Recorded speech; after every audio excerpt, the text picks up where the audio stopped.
안녕하세요, 고트입니다. 경매하면 매매사업자로 하라는 얘기 한 번쯤은 들어보셨을 겁니다. 그래서 매매사업자로 4억짜리 아파트를 3억 7천에 낙찰받아 다시 4억에 팔았어요. 3천만 원에 대한 세금만 내면 되는 줄 알았는데 국세청에서 우편이 날라왔습니다. 2천만 원 더 내라고 하네요. 결국 남는 게 없습니다. 이게 어떻게 된 걸까요? 잘 모르고 투자하면 여러분들이 이야기가 될 수 있습니다. 무조건 매매사업자로 투자하라는 얘기 사실 잘못된 겁니다. 누구는 해도 되고 누구는 하면 안 돼요.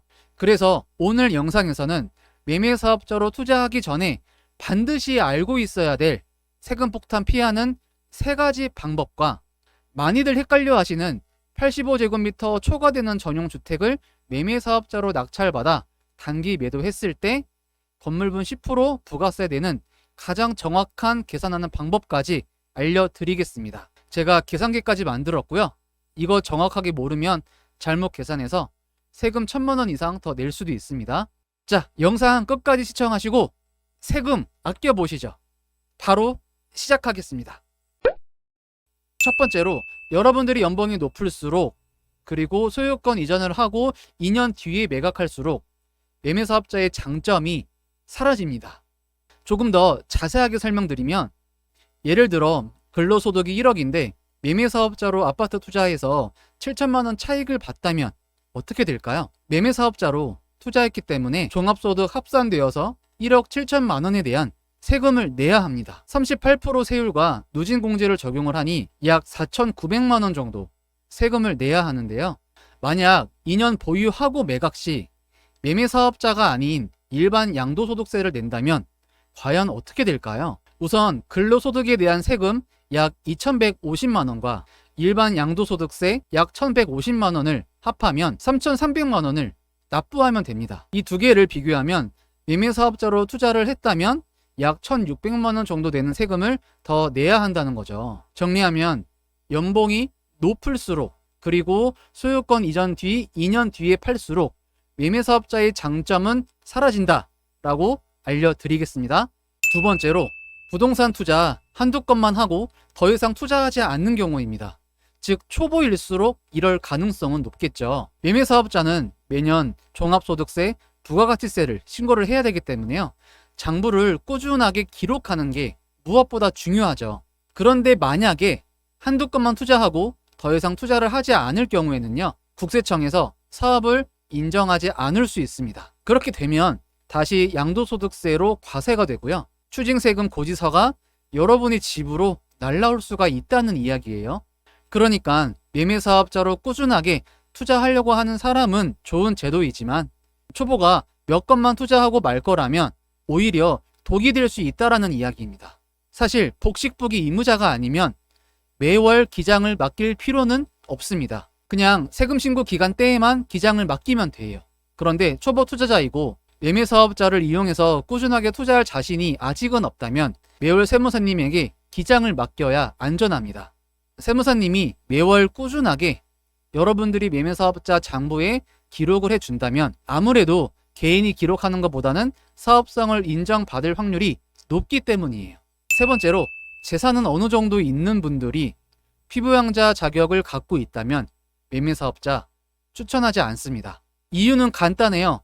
매매사업자를 내고 매출이 단 1원이라도 발생할 경우에는 피부양자 자격이 바로 박탈됩니다. 즉 지역가입자로 전환되는데요. 재산이 많을수록 건강보험료는 크게 올라갈 수밖에 없는 구조이죠. 그래서 이런 경우에는 먼저 간단한 일자리를 구하신 다음에 직장 가입자가 된 다음 매매사업자로 투자하는 게 훨씬 현명한 방법입니다. 마지막으로 매매사업자 투자 시에 전용면적 85제곱미터가 초과되는 주택을 단기 매도를 한다면 건물분에 대한 10% 부가가치세를 납부를 해야 됩니다. 다들 알고 계실 거예요. 그런데 문제는 유튜브에 많은 영상들이 잘못된 정보를 알려주고 있다는 거예요. 잘못된 정보는 곧 여러분들이 더 많은 세금을 내야 된다는 이야기예요. 그래서 제가 꼼꼼하게 분석을 해서 정확하게 알려드리겠습니다. 유튜브에 나와 있는 잘못된 계산 방법으로 해보니까 약 10%가 5,300만 원입니다 라고 알려주고 있는데요. 제가 올바르게 다시 계산을 해보니까요 1200만 원입니다. 대략 900만 원 차이죠. 여러분, 절대 적은 돈 아니죠. 잘못 계산하면 입찰가 산정이 잘못되니까 그만큼 잃을 수 있다라는 이야기입니다. 충분히 더 낮게 써야 된다는 이야기죠. 일단 우리가 이 계산을 하기 위해서는요, 토지 기준 시가랑 그 다음에 건물 기준 시가, 이 두 가지를 확인하면 되는데요. 여기 토지 기준 시가 확인 있죠? 이거를 클릭을 하시면 바로 해당 사이트로 이동을 하게 됩니다. 한국부동산원이라는 사이트인데요. 밑으로 내리면 개별 공시지가라고 뜹니다. 이거를 클릭하시면 돼요. 그 다음에 경매물건 주소지를 그대로 입력해 보세요. 그러면 25년도 올해에 개별 공시지가가 얼마인지 바로 확인할 수 있습니다. 자, 얼마로 나와 있나요? 879만 7천 원이죠. 대지권 면적만큼 곱해주면 됩니다. 그러면 2억 1,007만 2,360원이라는 금액이 나왔어요. 이제 거의 다 온 거예요, 여러분. 그 다음엔요, 건물 기준 시가를 한번 확인해 봅시다. 자, 건물 기준 시가는 홈택스에서 조회가 가능한데요. 홈택스 검색어에다가요, 건물 기준 시가라고 입력을 하시고 엔터 누르세요. 그럼 가운데 건물 기준 시가 가로 열고 양도 가로 닫고 있죠? 이거를 클릭하면 돼요. 자, 여기에서 신축 연도 있죠? 우리 경매물건 건축물 대장을 참고하면 신축 연도가 언제인지 알 수 있습니다. 해당 경매물건은 2010년도식이었고요. 그 다음에 취득 연도는 우리가 낙찰받은 시점입니다. 올해가 2025년도죠. 그 다음에 양도 연도, 내가 팔 시점입니다. 똑같이 2025년도로 설정해 보겠습니다. 그 다음에 취득 당시 건물 구조가 나와 있는데요. 검색 클릭하셔가지고요. 여기에서 아파트는 철골 콘크리트조입니다. 그 다음에 아파트 클릭하시고 양도 당시 건물 구조도 검색 눌러셔가지고요. 자, 똑같이 철골 콘크리트조 클릭, 아파트 클릭 해보겠습니다. 그 다음에 밑으로 내려가 보시면 취득 당시 제곱미터당 개별 공시지가라고 나와 있는데요. 우리가 아까 이 가격을 알아냈습니다. 879만 7천 원이고요. 그 다음에 양도 당시 개별 공시지가도 올해 낙찰받아서 올해 팔면 출자도 동일하겠죠. 그 다음에 위로 올라와서 이제 건물 면적을 입력을 하셔야 되는데, 혹시 이렇게 네이버 부동산에 나와 있는 이 면적을 건물 면적에 입력하라고 본 적 있으신가요? 네, 죄송합니다. 이거는요, 잘못된 방법입니다. 틀린 거예요. 그럼 어떤 게 맞냐? 제가 정확하게 알려드리겠습니다. 바로 국세청에서 발행한 25년도 2월 문서를 보시면 되는데요. 건물 기준 시가 계산 방법을 아주 자세하게 알려주고 있는 문서입니다. 여기를 보시면 건물 기준 시가 계산하는 방법, 공식을 알려주고 있는데요. 자, 네이버 부동산에 나와 있는 면적을 참고하시라고 알려주고 있나요? 그런 단어가 없습니다. 바로 연면적으로 계산을 해야 됩니다. 이렇게 집합 건물의 경우는 전유 면적과 공용 면적을 포함한 면적으로 곱한다 라고 알려주고 있습니다. 그러면 집합 건물의 경우, 경매 물건 아파트일 경우에는 전유 면적과 공용 면적이 어디에 나와 있을까요? 바로 건축물 대장에 나와 있습니다.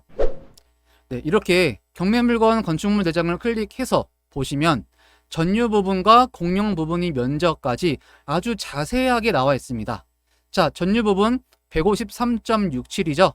더하기 공용 부분 주차장 76.05, 코어 로비 32.4, 그리고 밑에 벽체 9.06, 방제실 1.5, 주민공동시설 0.68을 다 더하면 273.36이 나왔습니다. 자, 이 금액을 건물 면적에 입력해주면 돼요. 건물 면적에다가 273.36 넣었고요. 기준시가 계산하기 버튼 여기 보이시죠? 이거를 클릭하면 이렇게 나옵니다. 그럼 이거를 마우스로 드래그 이렇게 하셔가지고 컨트롤 C 누르신 다음에 붙여넣기 하신 다음에 예상 매도 금액, 우리가 임장을 통해서 이 물건 얼마면 팔린다 예측을 하셨겠죠? 그 금액을 넣으시면 이렇게 부가세 계산이 바로 됩니다. 얼마죠? 6,200이죠? 잘못 계산하면은 절대 안 됩니다. 이 영상 혹시나 여러분들 주위에 투자하시는 분들이 있으면 많이 알려주세요. 이게 맞는 겁니다 라고 알려주면 그분들 돈 우리가 지켜줄 수 있는 거잖아요. 더 많은 정보는 우측 상단에 링크 하나 띄워드릴게요. 제가 예전에 찍은 매매사업자 영상인데 이것도 참고하시면 좋습니다. 우리 투자자에게 중요한 거는 세전 수익이 아니라 세후 수익입니다. 자, 그만큼 세금을 정확하게 계산을 하고 입찰을 해야 된다라는 이야기죠. 그러면 입찰가 산정하는 것도 중요하지 않을까요? 입찰가 산정하는 방법은 제가 고정 댓글에 링크를 남겨둘게요. 그것까지 보시면 여러분들 엄청난 도움을 받으실 수 있을 거예요. 저는요, 여러분들에게 도움되는 영상만 제작을 하고 있습니다. 천천히 보시고 궁금한 거 있으시면 댓글 남겨주세요. 제가 하나하나 친절하게 답변해드리겠습니다. 혼자 하면 빨리 하고 같이 하면 오래 합니다. 경매투자 저와 같이 해보는 거는 어떨까요? 오늘 영상 도움 되셨으면 좋아요, 구독 눌러주시고요. 끝까지 시청해주셔서 감사합니다. 다음 주에 뵙겠습니다.